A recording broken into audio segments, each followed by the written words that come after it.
C'est-à-dire, par quel moyen s'est produit la rencontre du Verbe et de la chair? À quel moment Jésus-Christ est né? Bon, c'est pas ma question, c'est une traduction de ma question. Ça. Autrement dit, en psychanalyse, comment les signifiants peut-il être efficace? Non seulement dans la normalité, mais aussi dans la pathologie. Comment, n'est-ce pas, la chose psychosomatique, comment ça c'est conversion au phénomène de corps? N'est-ce pas? Événement de corps, dit Jacques-Alain Miller, c'est événement de corps. Et puis d'autres termes.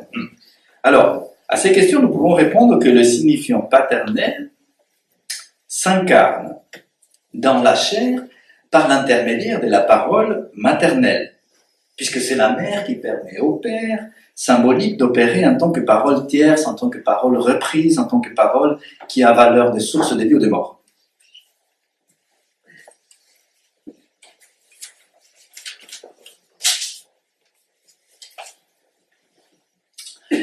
Passons. On va revenir sur la question. L'incarnation n'est pas un processus de pensée, mais c'est plutôt un contact entre les signifiants maîtres et la chair qui souffre.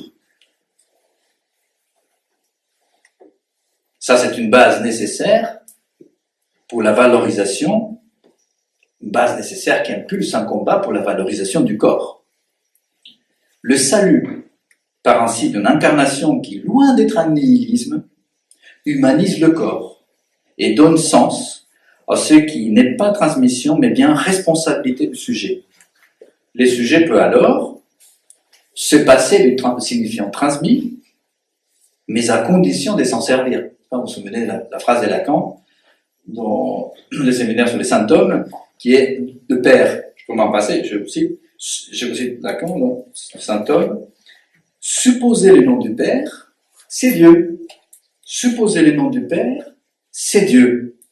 C'est en cela que la psychanalyse de réussir prouve que le nom du père, on peut aussi bien s'en passer. On peut aussi bien s'en passer à condition de s'en servir. J'ai pas besoin, n'est-ce pas, de traverser la rue avec mon père à la main, n'est-ce pas? Et ça serait l'incorporation. Je peux m'en passer de mon père. J'ai pas besoin qu'il me donne la main pour traverser la rue. Mais, pour traverser la rue, je dois me servir de ce qu'il m'a transmis. Sinon, je ne traverse pas bien. Et donc, du coup, je peux m'en passer à condition de m'en servir. Là, ça fait penser à l'introjection, c'est pas bon.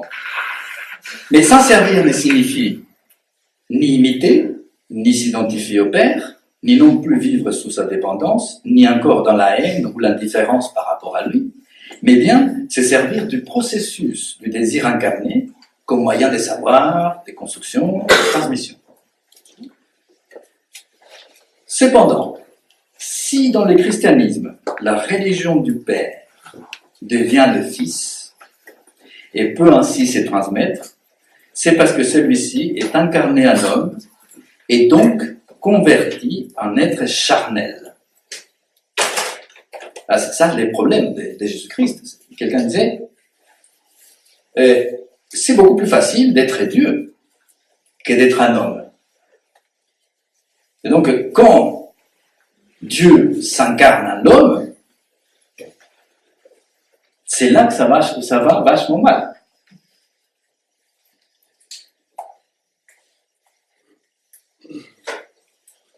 Et évidemment, là aussi, il y a une possibilité de salut. Il y a ces deux versants-là.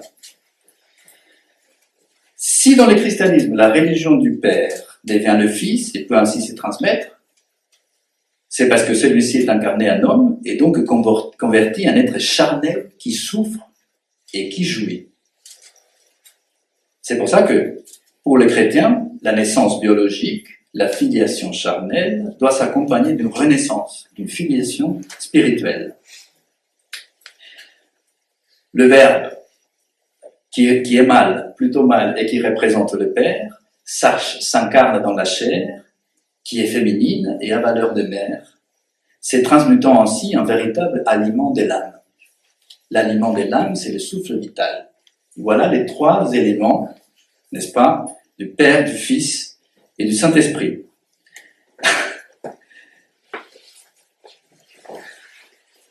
Dans le cas du deuil anticipé, il s'est produit un processus d'introjection qui, dépassant largement les inévitables fantasmes d'incorporation, parvient à incarner le désir dans le contexte d'un nouvel événement subjectif à valeur affective.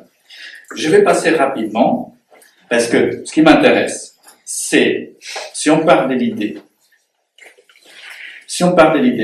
nous avons 10 minutes environ, parce que ça c'est la version optimiste, et je vais terminer par la version pessimiste, qui est une sorte de psychopathologie du désir incarné. En 10 minutes, ça peut aller. Donc,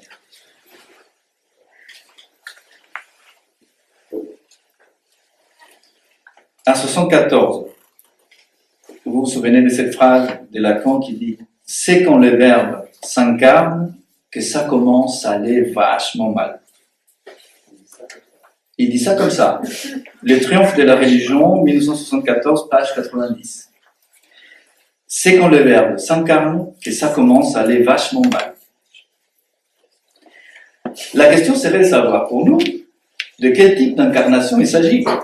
Est-ce que c'est celle qui concerne le corps de l'autre ou au contraire celle qui s'attaque au propre corps du sujet? Pour Michel Henry, dans sa phénoménologie de l'incarnation, qui est plus importante pour lui que la phénoménologie de la chair, il dit « L'incarnation consiste dans le fait d'avoir une chair. Peut-être même davantage, d'être chair. Alors que nous avons un corps, mais nous ne sommes pas corps. Je ne peux pas dire que je suis mon corps. J'ai un corps, j'en ai besoin. Mais je ne suis pas mon corps. Par contre, chair, oui. Pourquoi? Ça me fait penser, vous savez, au temps moyen des verbes chez Benveniste. Quand Benveniste dit il y a plusieurs temps des verbes, le verbe actif, aimer par exemple chanter, je chante, je marche, je mange, c'est actif. Je suis aimé, c'est passif. Mais naître ou mourir par exemple, c'est ni actif ni passif.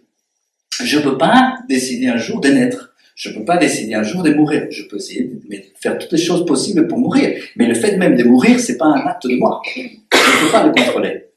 Souffrir non plus. Jouir non plus. Je ne peux pas décider, demain à 14h, je vais jouir ou je vais souffrir.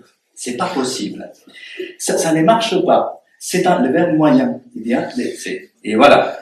On ne peut pas, n'est-ce pas, c'est naître. On ne peut pas, c'est mourir. Donc, pas comme on dit en français, c'est faire avoir, c'est faire baiser, n'est-ce pas? Et donc, il dit, Michel Henry, je reviens sur les textes de Michel Henry, c'est des êtres incarnés, ne sont donc pas des corps inertes qui ne sentent et n'éprouvent rien, n'ayant conscience ni d'eux-mêmes ni des choses. Des êtres incarnés, ce sont des êtres souffrants, traversés par le désir et la crainte, ressentant toute la série d'impressions laissées par la chair, à la chair, parce que constitutive de sa souffrance. C'est là qu'il dit, la chair n'est pas le corps. La chair n'est pas divisible, n'est pas sécable.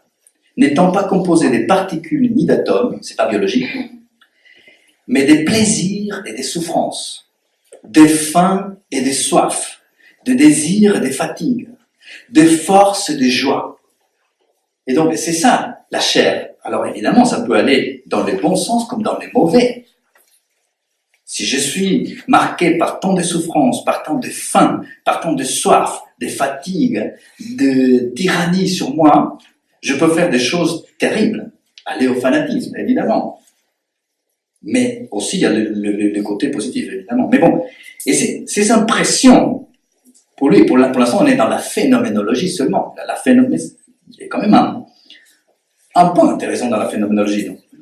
Et c'est que ça va, ce sont ces éléments, ces impressions, il dit, les impressions appartenant à la phénoménologie de l'incarnation vont dans le sens quoi, de la souffrance, de l'au-delà du plaisir. Alors, le désir incarné, peut se traduire alors, pour parler de la psychopathologie du désir incarné, ça vous fait rire peut-être, mais peut se traduire par les corps sacrifiés, par les corps mortifiés, tourmentés, qui ressemblent à celui du Christ dans sa passion. Cela s'oppose au corps du péché, parce que le corps du péché, ça va donner un sens à tout ça, ça vient calmer. Mais ce qui est propre de l'incarnation, je vais terminer bientôt, c'est que même sans intentionnalité avérée, il est quelque chose de visible, quelque chose de sensible, quelque chose qui s'exhibe comme les plaies du Christ. Et c'est peut-être cela qui risque de promouvoir les passages à l'acte. C'est peut-être cela qui explique la tendance de l'être incarné, à savoir le mystique d'une époque, comme les martyrs d'aujourd'hui, à s'attirer les regards, à s'attirer les ennuis, à aller vers la mort.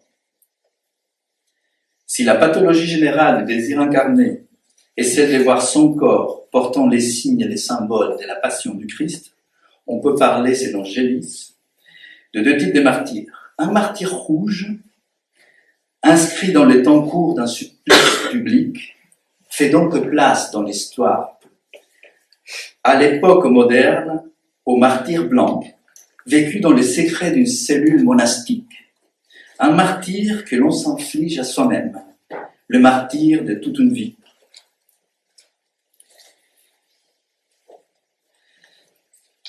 Je vais passer, et tout ça, je vais terminer bientôt. Et donc, ça me fait penser à deux choses. C'est que dans l'imitation du Christ,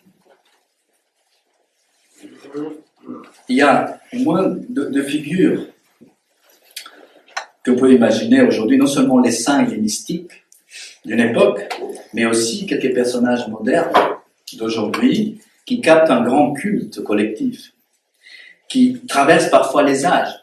Vous voyez, par exemple, je pense à deux photos.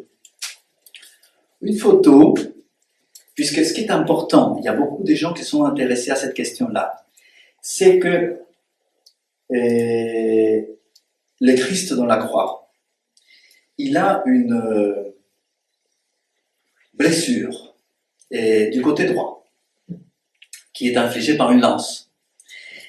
Et cette blessure qui est très saignante, qui est très importante, qui est très visible, a fait couler beaucoup d'encre. Mais à mon avis, ça se retrouve de façon étonnante dans certains cas. Par exemple, quand il y a l'exposition des photos de Marilyn Monroe, dernièrement, à Paris, faite par un photographe qui a réussi à la dénuder petit à petit, parce qu'il est resté plusieurs jours avec elle dans une chambre d'hôtel, etc. Et les photos ont été publiées un jour après sa mort. Et les photos ont été faites quelques semaines avant, me semble. Et il y a un voile, donc il joue avec un voile, et dans le corps de Marilyn, qui était un corps adoré par les foules, n'est-ce pas, qui est squeletté, etc., montre à un moment une blessure forte faite par une opération chirurgicale qu'elle avait eue il y a quelques mois, et qui ressemble étonnamment à la blessure du flanc droit dans les Christ, du Christ dans la croix.